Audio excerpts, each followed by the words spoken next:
Central నియోజకవర్గంలో YSR Congress party అభ్యర్థి మల్లాది విష్ణు విస్తృతంగా ప్రచారం చేస్తున్నారు. మనతో మాట్లాడడానికి మల్లాది విష్ణు ఉన్నారు. సార్ చెప్పండి, ఈ రోజున ప్రజలు ఎటువంటి సమస్యలకు పరిష్కారం కావాలని కోరుకుంటున్నారు? వైఎస్ఆర్సీపీ మేనిఫెస్టో ద్వారా ఏం చెప్పదలుచుకున్నారు?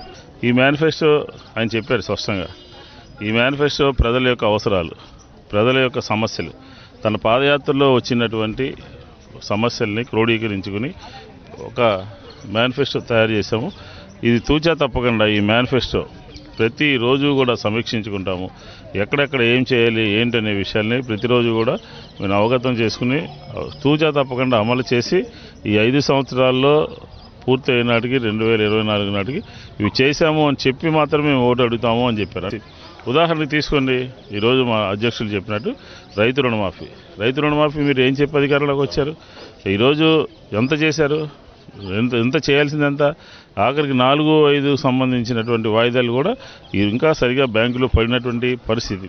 అలాగే డాక్వా సంఘాల లక్క చెల్లెలకు సంబంధించి, లేకపోతే నిరుద్యోగ వృత్తికి సంబంధించి, ఆరోగ్యశ్రీని తీసేయటము, హాస్పిటల్స్కి బకాయిలు ఉండటము, అలాగే ప్రతి విషయంలో కూడా ప్రభుత్వం వైఫల్యం చెందింది. ప్రజల అవసరాలని గుర్తించి దానికి సంబంధించిన అంశాలు పెట్టాము. అవన్నీ కూడా మేము తూచా తప్పకుండా అమలు చేసుకుంటూ పోతాము. విద్య, వైద్యం, ఆరోగ్యం, లేకపోతే దానికి సంబంధించినటువంటి ఇతర అంశాలు ఇవన్నీ కూడా ఎప్పటికప్పుడు సమీక్ష చేసుకుంటూ పోతామని చెప్పడం జరిగింది. మేనిఫెస్టో మీద వాళ్ళ యొక్క ప్రశంసలు గుప్పిస్తూ ఉన్నారు.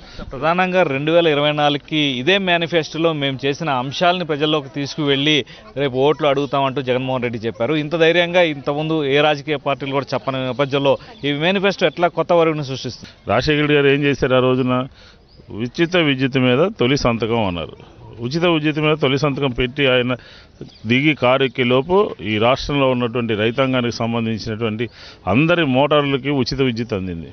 అంటే రాజశేఖర రెడ్డి గారి పరిపాలన మళ్ళీ తీసుకొస్తానని చెప్పని ధైర్యంగా చెప్తున్నటువంటి నేత జగన్మోహన్ రెడ్డి గారు. కాబట్టి అవన్నీ కూడా తూచా తప్పకుండా అమలు చేస్తామని చెప్పి మంది ఆధారపడి ఉన్నటువంటి పరిస్థితి. విద్య విషయంలో తీసుకుంటే ఫీజు రియంబర్స్మెంట్ కానీ పూర్తి స్థాయిలో ఫీజు రియంబర్స్ చేయడం కానివ్వండి, చిన్నపిల్లలకి సంవత్సరానికి 15,000 ఇచ్చి బడికి పంపించడం కానివ్వండి, స్కాలర్షిప్ల పెంపు కానివ్వండి, మెస్ ఛార్జీలు కానివ్వండి, ఇవన్నీ కూడా క్రోడీకరించి ఒక విద్యని ఒక పెద్ద ఎత్తున ఈ రాష్ట్రంలో చదువుకున్నటువంటి వారందరినీ కూడా తయారు చేయాలి, చదువుకునేటటువంటి వాళ్ళందరికీ ప్రభుత్వం అండగా ఉండాలి అని చెప్పిన ఒక ప్రధానమైనటువంటి దీని కింద తీసుకోవడం జరిగింది. నెంబర్ 1 వైద్యానికి సంబంధించి ఇప్పుడు 5 లక్షలు సంబంధించినటువంటి వారందరూ కూడా ఇన్సూరెన్స్లో హెల్త్ ఇన్సూరెన్స్ కవర్ అవుతారో అని చెప్పని ప్రభుత్వంలో ఉన్నటువంటి వాళ్ళకి రావాల్సిన ఆలోచనలేనండి ఇవి. ప్రజల మేనిఫెస్టోగా వైఎస్ఆర్ కాంగ్రెస్ పార్టీ ప్రకటించిన మేనిఫెస్టో అన్ని వర్గాల వారి సంక్షేమానికి ఉపయోగపడుతుంది. ఈ మేనిఫెస్టోతోటే ప్రజలందరూ కూడా పూర్తి స్థాయి మేలును పొందడానికి అవకాశం ఉందని వైఎస్ఆర్సీపీ సెంట్రల్ నియోజకవర్గ అభ్యర్థి మల్లాది విష్ణు చెప్తున్నారు. వీడియో జర్నలిస్ట్ దాస్తో రాజా రమేష్, సాక్షి టీవీ, విజయవాడ.